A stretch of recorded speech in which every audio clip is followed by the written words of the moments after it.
Let us bow in prayer. Gracious and loving God, your creative presence fills the earth, bringing life each day. Your eternal love is always near, seeking to draw us closer and closer to your heart. Help us to be open to you each day. Help us to be open to you in a special way in these next few moments. May you be pleased to use my words, all of our thoughts, all of our meditations, that through them and in spite of them, we might be drawn closer to you, gain an added measure of your truth and of your love. We ask this in Christ's name. Amen. Many years ago, when I was at St. Andrew's College in Saskatoon studying to become a minister, I had a colleague and friend, someone close to my age in his late 20s from Ontario, who was also studying. And in our final year, one morning, he and I and another colleague met in the dining room of the college for coffee between morning classes. And my friend seemed extra happy. He looked different somehow than the day before. And my other friend said in fun, "So, what's up with you today? Are you in love or something?" And the response was that he and his girlfriend had indeed gotten engaged the evening before. Have you ever noticed people who glow because of something special happening in their lives? Sometimes you see the glow in couples who are in love. Sometimes you see it in the face of an expectant mother or the faces of new parents when they look at their child for the first time. I've also had the experience over the years of being a minister at a hospital bed or with a grieving family or talking with a dying person. And sometimes there's been occasions when our conversation or the prayer offered feels different than ordinary. There's something greater going on, a feeling, a sacred, holy connection that goes beyond the words of a prayer or even a good or meaningful conversation. In those moments of sacred connection, I call it, in those moments of encountering that which is so real, but beyond what eyes can see or hands can touch or ears can hear, we enter a world of holiness that at times causes us to spiritually glow on the inside, and who knows, maybe on the outside as well. Today on this Transfiguration Sunday, we hear the story from Exodus about Moses glowing after a sacred encounter with God on the mountain, and Jesus being transfigured by light, glowing, also on a mountain, centuries later, as he too enters into intimate connection with God. Now, in Israel's history, the mountain often reflected the place where God was found. In Exodus 34 today, in that story that Lorraine read for us, after the newly freed Hebrew slaves of Egypt have fled to Mount Sinai to meet God and seek direction for their future, Moses climbs the mountain to commune with God, receive the 10 Commandments, and find instructions for being a new covenant community. When he returned from this intimate time with God on the mountain, and then he joined the people awaiting him in the valley. And when he did that, it was said his face glowed. It was on the mountain also that the great prophet Elijah went to escape from the angry and powerful forces of King Ahab and Queen Jezebel, eventually hiding in a cave in complete despair, but that's where he found God in the still, small voice. Jesus, we are told, often left the crowds and his friends to climb a mountain to pray and commune with God, finding direction, spiritual strength, and God's closeness. Mountains were a sacred place to find God in the spiritual tradition of Israel and our biblical faith. So where do you go to pray? Where do you go to find renewing strength? Where do you go to find that quiet, sacred moment of renewal? Is it by a lake? Is it walking outdoors? Is it quietly reading from the Bible? Is it in praying and singing and speaking together as a community in worship? Is it all of the above? Taking time to pray, taking time for spiritual quietness or renewal is very important for a modern people who experience a very noisy, demanding, stress-filled, and overwhelming society. Jesus knew about the importance of engaging in the spiritual practice of community, individual, and quiet meditative prayer. And so we hear the story of Transfiguration from Luke today, which Lorraine read for us. Jesus invites his closest and oldest friends, Peter, James, and John, to go with him on a trip up the mountain to pray. The three climb the mountain. And so we can imagine them going. Imagine the refreshing coolness. Imagine the colors and the vibrancy of the vegetation, flowers, trees, the fruits, even the sound of the birds and maybe the scurrying of animals as they travel up the mountain. We might imagine the gentle conversation of close friends as they climb. This in itself is renewing. And then they experience a great vision. Jesus is transfigured. He becomes a being of light. His clothes glow whiter than snow, it says. And then there's a vision of Moses, the great lawgiver, and Elijah, known as the greatest of the prophetic tradition of Israel, conferring with Jesus. Then the disciples hear a voice, the same voice and message as heard at Jesus' baptism, affirming that Jesus is God's beloved Son, and they should listen to him. Now, if you read the next verses, you will find that the next day, after the vision is concluded, they descend the mountain, and Jesus meets a father who has brought his son for healing. His son experiences violent convulsions. We learn that the disciples couldn't heal the child, but Jesus does. We hear Jesus wonder out loud how long he must remain until his disciples learn how to heal and have the faith needed to live out God's kingdom love and life. Now, for many, even today, when mystical, sacred experiences or moments touch us like that, and we glow in our faces or our hearts or our minds or our spirits, and we are changed, our temptation is to want to remain in that amazing spiritual moment.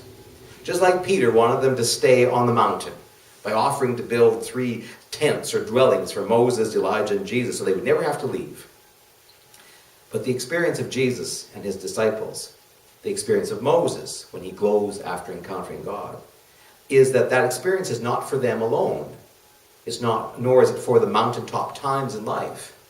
That experience is really for the valleys of life, the ordinary places where people struggle, where fathers bring their convulsing children to Jesus for a healing touch, where hunger and poverty, sickness and family strains and breakdowns, spiritual emptiness, loneliness and fear are the norm, such as in Jesus' time, such as in all generations since then, including our own.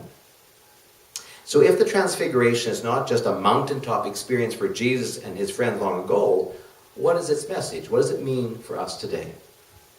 Well, in the story, Jesus confers with Moses, the great lawgiver, and Elijah, known as the greatest of Israel's prophetic tradition, famous spiritual ancestors of the Jewish faith. And the teaching is that in the ministry of Jesus is meant to fulfill, to continue to build on the spiritual foundation of the past.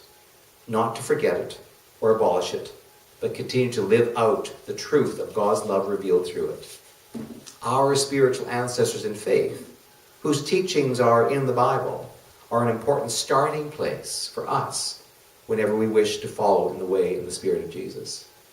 Secondly, we are to remember that Christ did not remain on the mountaintop, but willingly descended to the valleys of life, where the first thing he did was heal a young boy in need. He healed and taught, and then the stories go on where he walks on the road of suffering to the cross out of love for the world. In his death, in his suffering, the power of God's presence, of God's love, resulted in the light of Christ's resurrection. Whenever we find ourselves in the valleys of hardship or suffering, in the valleys of challenge or struggle, we are meant to look to this Christ who walks beside us in the valleys, offering us the touch of God's light and the hope of God's empowering love. And the third teaching from the story of Transfiguration is that this story is not primarily about the principal characters of Christ or even Moses being transformed, but it's really about all of us who look to Christ, who look to God's presence and message of life. It's about us being transformed. Think about it. In Moses' times, the Hebrew slaves were transformed into a new community when they listened to Moses, who glowed after encountering God and brought them the 10 Commandments and helped shape them into a new people dedicated to living in God's ways of faith, justice, and compassion. In Luke today, the father and son who are touched with healing by Jesus when he descends the mountain are certainly transformed with good health and joy in their life. The disciples who continue to follow Jesus as he now journeys towards the cross, these disciples who become a new community of faith after the resurrection, they're transformed on their journey and their experiences. They become a transformed community.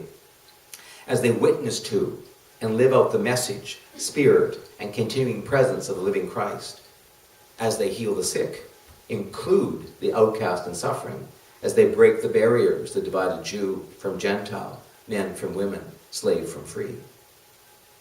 Now, many of you will remember about in the 1990s, I think, the movie Sister Act, which is a comedy.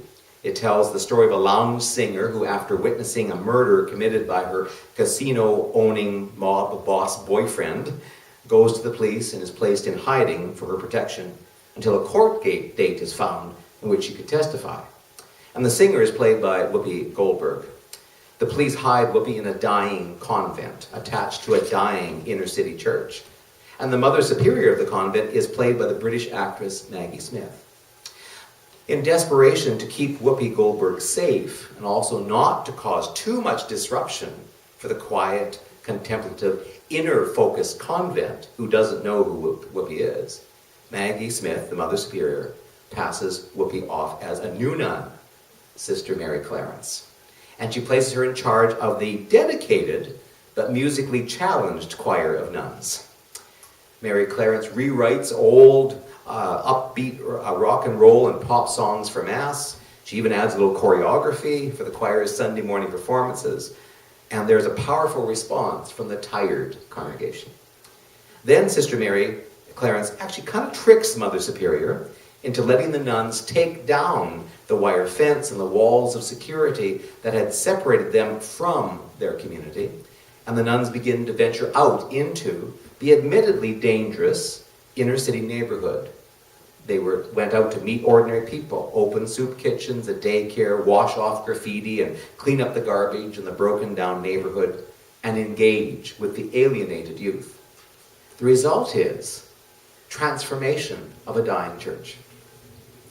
Like the Sister Act church in the movie, like the powerful story of the transfiguration of Jesus in Luke, and the similar stories of transfiguration from the Bible, such as with Moses today, what we are being told is that when we listen for the voice of God, speaking to us in the most unusual of ordinary places, like an unorthodox Sister Mary Clarence, or a place of prayer with friends on a mountain, when we break open the barriers and the walls that surround our churches or our lives that keep us separate from the community or the people around us, like the nuns did in the movie, or the early Christians did after the resurrection of Jesus. When we follow in the footsteps of Jesus, reaching out to help meet the emotional, social, physical, and spiritual needs of the community and world around us, like we see in the movie, like the scriptures constantly tell us we are to do, then we will become transformed. We will be a spiritual powerhouse of compassion and faith, of justice seeking and community building, a spiritual force that will break down barriers of fear and prejudice, racism and isolation that destroys so much of life in our world today. We will become a spiritual center for healing and hope, comfort and strength,